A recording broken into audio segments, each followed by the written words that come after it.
everybody. Welcome to the HomeRecordingMadeEasy.com podcast. My name is David Vignola. This is episode 10. Thank you so much for joining me. This week, we're going to answer the question in the mailbag at the front of the show. We're going to talk about why your mix doesn't sound the same in different listening environments. You mix it in your studio, it sounds great in your studio. You bring it out to the car or to another listening environment, it just doesn't sound the same. Why is that? Well, we call that mix translation. Your mix doesn't translate. Why doesn't it translate? We're going to talk about that in this episode. So make sure you stay tuned till the end of the podcast, where I'm going to give you a couple of free gifts. So now get a pad, get a pen, take some notes. Why doesn't your mix sound the same outside your studio? Great question. We're going to answer it right here on the HomeRecordingMadeEasy.com podcast.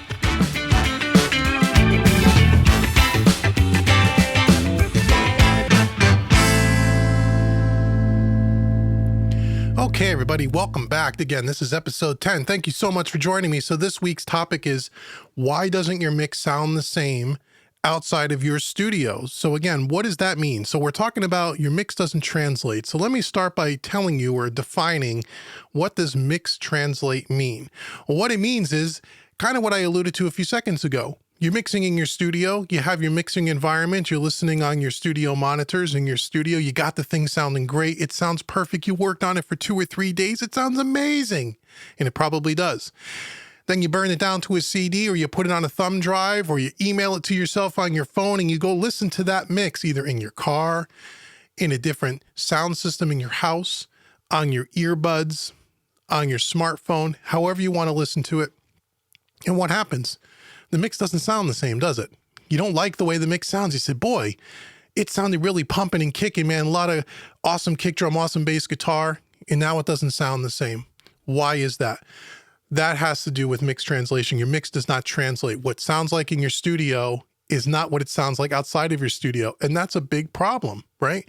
The mix has to sound the same or relatively close to what it sounded like in your studio. You want it to sound good. So that's what mix translate means. So what is the most common problem with this? What causes this the most? Well, first and foremost, most of the time, this has to do with the low end, typically. Okay.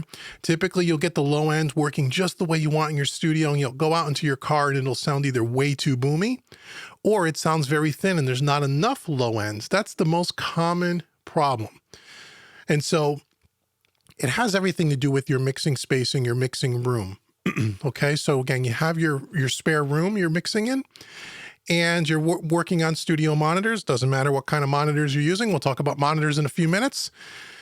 And the mix doesn't translate. So the very first thing we got to talk about is something that most people don't want to really talk about because it's not fun, it's not cool, it's not sexy, it's not a great shiny piece of gear or a brand new plugin. It's called acoustic treatment. So the reason why your mix doesn't translate is because what you're hearing out of your monitors is not accurate to what's really going on in the mix. That is the number one problem. The mix that you're hearing coming out of those speakers and the judgments that you're making with EQ and compression, mostly EQ, is not accurate. So you think there's not enough low end. The mix sounds really thin in your studio, so you boost up the low end. Then you take your mix out to the car and it's got way too much bass in it. Or the opposite happens. It's way boomy in your studio, and then you take and you carve out some of the low end, you take some of the low end out of the mix, you bring it in the car, and it sounds super thin and brittle. Now, this can happen on the high end as well, but it really mostly happens on the low end. Okay, so it's acoustic treatment. So the first thing we want to talk about is, us home studio geeks, us engineers, us mixers, right? We get so caught up in gear and plugins, and we spend all this money on gear and plugins and fancy computers and controllers and all kinds of cool stuff, right? Yeah, I got a bunch of that stuff too, man. It's cool. And when we're setting up our studio, a lot of people overlook the most important thing. The most important thing, next to maybe your computer that we talked about a couple of weeks ago, is the acoustic treatment in your mixing environment. In order to make great mixes, you have to be able to hear accurately. And the only way you can hear accurately of what's going on in the mix is to make sure that the room is as accurate as you can make it. And that's where acoustic treatment can help. Okay, so before you go out and buy more plugins, before you go out and buy more hardware, before you go out and buy another computer, before you go out and upgrade your studio monitors, because a lot of people think that the reason why the mix doesn't translate is because they don't have good enough monitors. And although that does play a little bit of a factor, okay, you don't want to have, the bottom the lowest cost monitors you can possibly find. Again, we'll talk about that in a few minutes, but typically the monitors isn't as much of an issue as the lack of acoustic treatment or proper acoustic treatment. So let's talk about different types of acoustic treatment if you don't know what that is. So there's a few different types to think about. We have bass traps, which are probably the most important. We also have the foam that sometimes you'll see that looks like little egg crate foam, little pyramids, little thin 1 inch thick, usually 12 inches by 12 inches square foam or 2 feet by 2 feet square foam. That's for more of the higher frequencies.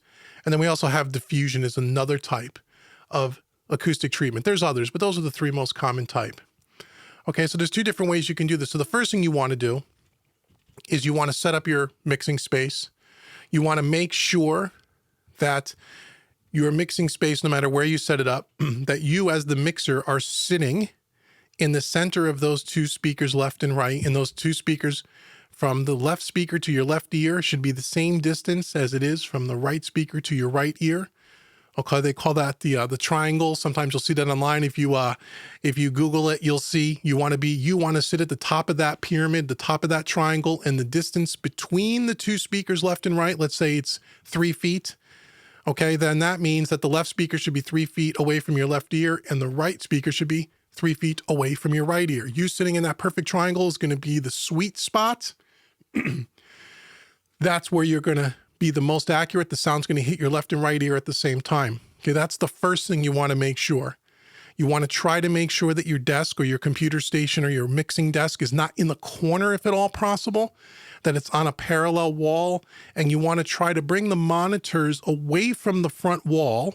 Okay, so if you're sitting in front of your speakers, the wall that's directly in front of you, you want to try to get your speakers a foot, 18 inches, 2 feet away from the wall, if at all possible. Some mixing spaces, you can't do that. You're limited to the space that's available to you. I totally understand that. But again, if you do some Google searches on how to set up your mixing environment, you will see a bunch of different illustrations on how to do it. But if you can get your speakers a foot away from the wall, make sure you're sitting in that perfect peak of the triangle, making sure that the distance from your ears is the same distance as it is from left to right speaker. That's the first step. Once you have that, now we want to talk about adding some acoustic treatment. Now, there's a couple of ways you can do this. You could just go out and purchase acoustic treatment, right? There's many companies that make them. I would suggest that you click the link in the show notes and go out to sweetwater.com and search acoustic treatment. A couple of the companies that I would recommend, Auralex is one, Prime Acoustic is another, and the company that I use, which Sweetwater doesn't carry any longer, is a company called Acoustic Mac, M-A-C. They're a company in Florida. I'll try to remember to leave it in the show notes, but you can go ahead and Google it. Acoustic Mac, M-A-C, like Macintosh computers. They make custom, affordable acoustic panels, bass traps, and such as well. Okay, now you may say, well, what do I want to buy? Do I got to buy bass traps? Do I got to buy diffusion? Do I got to buy the foam panels? Well, you probably got to buy a combination of all three. Certainly the bass traps and the acoustic panels. The diffusion, depending on the space, maybe not as critical. But what I recommend you do, if you go out to sweetwater.com, again, click the link in the show notes. If you go and look for Auralex's products, they have a free room analysis where you can go out to their website, you can fill out some information, there's a little questionnaire, and they will, for free, analyze your room and give you a recommendation on what kind of acoustic treatment you need and where you need to place it.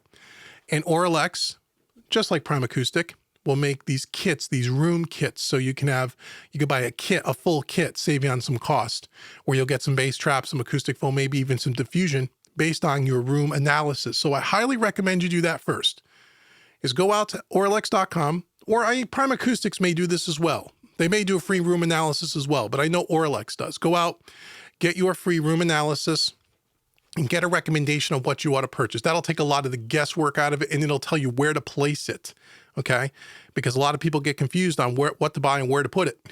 This is what you can do with these free room analysis, and then you can decide whether you want to purchase from Auralex, Prime Acoustic, or Acoustic Mac, okay? The other way is you could do it yourself. There's lots of videos on YouTube, if you're on a budget, showing you how to make your acoustic treatment, both bass traps and otherwise, okay? You can get as very DIY as you want, and really and just rig it up, and that's totally fine. Or you can get as fancy as you want and get as more professional looking and built as you want, depending on your budget. But if you get the free room analysis, whether you make it yourself or whether you purchase it, that's going to be valuable information to you. Okay, so acoustic treatment is huge. Now, how much is that going to cost you if you just want a ballpark? Well, if you have a small room, let's say about a 10 by 10, which is about the size of a small bedroom. And if you had no acoustic treatment in there, and let's say you had some carpeting on the floor or a hardwood floor with an area rug, and maybe you had, a couple of pieces of furniture and stuff in there, just to do some bass traps, some foam and stuff on the walls and in the corners and such, you're probably looking anywhere from $300 to about $700, $800 to get a room fitted of that nature. Again, and that's a ballpark figure. So just to give you an idea of what good acoustic treatment is going to cost you in a room that size, anywhere from $300 to about $800, maybe a little bit less, maybe a little bit more, probably not less than $300, probably a little bit more, but that'll give you a full kit in order to do that, okay? And that's what you absolutely want to do. Now, what is that going to do for you? What that's going to do for you, it is going to tame the frequencies in the room from the sound coming out of the speakers. It's not bouncing off all the walls, frequencies hitting each other and canceling each other out, which is one of the reasons why you think you have not enough low end in your mix, is because the low end frequencies are canceling each other out. Now, again, you can do a bunch of research and there's all kinds of scientific stuff, and I don't want to go into that here. I want to keep this really basic. But basically, in an open space with no acoustic treatment, sound is bouncing off the walls before it hits your ears. Certain frequencies are canceling out and or phasing, getting phase issues, and therefore what you think you're hearing out of those speakers, you're not really hearing, and you're making adjustments based on a false picture, if you will, of what's coming out of your speakers. Acoustic treatment is going to help that. It's going to absorb those frequencies, again, especially the low end, to give you a more accurate representation of what is really going on in the mix. Because if you don't know really what's going on in the mix will never translate. Okay? Regardless of how good your speakers are, you can have a $10,000 pair of studio monitors. And if you can't hear accurately what's coming out of those speakers, you will never make good mixing decisions, and therefore your mix will never translate, and therefore you think your mixes will sound like garbage, and it's because you don't know what you're listening to. Huge problem in home studios. Okay? So that's what you need to do. You need to get yourself some acoustic treatment. That's the first thing I ask when someone emails me about the mix not translating. And I get those emails all the time, which is why we don't have a specific mailbag question, because I have 15 questions in the last 2 months about that topic, which is why now we have a podcast episode around it to try to help all of you. Now, you may say, well, okay, that's great, Dave, but you know what? I'm on kind of a budget, and I'm not handy enough to really make my acoustic treatment, and I can't really buy it right now. Is there any other suggestions? Yes. If you don't want to deal with acoustic treatment, because either you can't pay for it, can't make it, or if you live in a space where you can't hang it on the walls and all that kind of stuff, and it's just more of a pain than what it's worth, then I would tell you to absolutely, you can mix using a good set of studio mixing headphones as opposed to using speakers. What does that do for you? Well, what that does for you is it takes the room out of the equation. Okay, it takes the room out of the equation. You don't need acoustic treatment. You don't need to worry about it. You can mix anywhere if you have a good set of headphones. Now you say, well, what does that mean, good set of headphones? Well, they make specific headphones just for mixing. Again, if you click in the show notes and go to sweetwater.com, links there for you, and search studio mixing headphones, there's 2 or 3 companies that come up. And you can get a really good set of mixing headphones anywhere between $300 and $500, $600. Okay? I would much rather see you do that, spend the $300 to $500 there, than spend $300 to $500 on a really inexpensive pair of studio monitors and not have any acoustic treatment. Okay, you will get far better results buying really good headphones as opposed to cheap monitors and no acoustic treatment. Okay, companies you can look for. I know Focal makes a really good set of mixing headphones. Sennheiser, which is what I use, makes a real good set of mixing headphones. And there's others. But go on sweetwater.com, check the link in the show notes, read some reviews, and you will find a really good mixing headphones. Again, for a few $100, and you will turn out much better mixes, and you don't have to worry about acoustic treatment and all that stuff. Okay, that's another option. The other option that you can also use, along with the acoustic treatment in your studio monitors, is you can use what they call room correction software. SonarWorks probably makes the best one. I think it's called Sonar, SONAR Works, reference 4. Again, they sell it on sweetwater.com. That's a piece of software that comes with a microphone that you use with some instructions on how you can measure and take a frequency analysis of your mixing space. And they have a plugin that sits on your master bus that after it analyzes your space, it puts really kind of an EQ curve on your master bus to kind of flatten and make up for any room problems. And again, go to SonarWorks and read up all about it. It's really easy to use. And again, it's not very expensive. I think the software is probably like $150 or so, but I know a lot of students that do that as well. They not only have monitors and acoustic treatment, they also use the SonarWorks plugin because that's going to help you fix anything that maybe the acoustic treatment cannot, because the acoustic treatment in and of itself, if depending on the space, will work, absolutely work, but it may not get you 100% of the way there. It may get you 75% of the way there. And something like room correction software would work too. And again, there's other companies that make such a thing. I like the SonarWorks because I've just used it before and I know it's accurate, it's affordable, and it's easy to use. Again, check sweetwater.com. Links are in the show notes. Okay, and if you do that and you have good acoustic treatment, along with maybe some room correction software, and you've set up your mixing environment properly, meaning the speaker distance from each other to the left and right ear and where you're sitting, if all of that is dialed in, then you're going to make much better EQ decisions and compression decisions, but mostly EQ, better overall panning and level decisions in your mix, and therefore your mix is going to sound much more accurate out of your studio as it does in your studio. Okay, those will solve most of your problems, and I would highly encourage that you do that. So I hope you found this episode helpful. Again, I get that question all the time, so we don't have a specific mailbag episode this time, but I wanted to address that issue. I hope it helps. Now, thank you for listening to this entire podcast, and as I said at the beginning, I want to give you a free gift. So if this is the first time you're listening to the Home Recording Made Easy podcast, welcome to the family. If you're listening to this on iTunes or on Spotify or on Pandora or iHeartRadio, or even if you're listening to this on homerecordingmadeeasy.com, go ahead and leave a 5-star review for me. Give me the thumbs up if you really enjoy this podcast and you find it helpful to you. It helps me. And in turn, I want to do something for you. I want you to go to homerecordingmadeeasy.com and right on the homepage, big orange button, I want to give you 5 free mixing training courses, absolutely for free, worth a couple of $100. It's my gift to you just for visiting homerecordingmadeeasy.com. And also, while you're at homerecordingmadeeasy.com, check out all the different training courses that I have. There's over 100 of them on every aspect of recording, mixing, mastering. Go ahead and do that. EQ compression, parallel compression. We have all kinds of courses. And I want to give you 30% off any course on my website. All you have to do is use the coupon code podcast30. That's podcast30. Again, all the links will be below in the show notes. Takes 30% off any one of my training courses. Go check that out. And last but certainly not least, if you enjoy mixing, we're talking about mixing this episode, and you want to learn the craft of mixing in a very non-technical way, this is perfect for beginners and intermediate mixers. Go over to mixingmadeeasy.net. Again, links will be in the show notes below. Mixingmadeeasy.net is a great way for you to learn the craft of mixing, join a community of like-minded home recording musicians and aspiring audio engineers that want to learn the craft of mixing in a very non-technical way. Mixingmadeeasy.net is for you. All the information is there. All the information is in the show notes. And until next week's episode, I've been Dave with homerecordingmadeeasy.com, mixingmadeeasy.net. Thank you so much for joining me, and I will see you next week. Take care.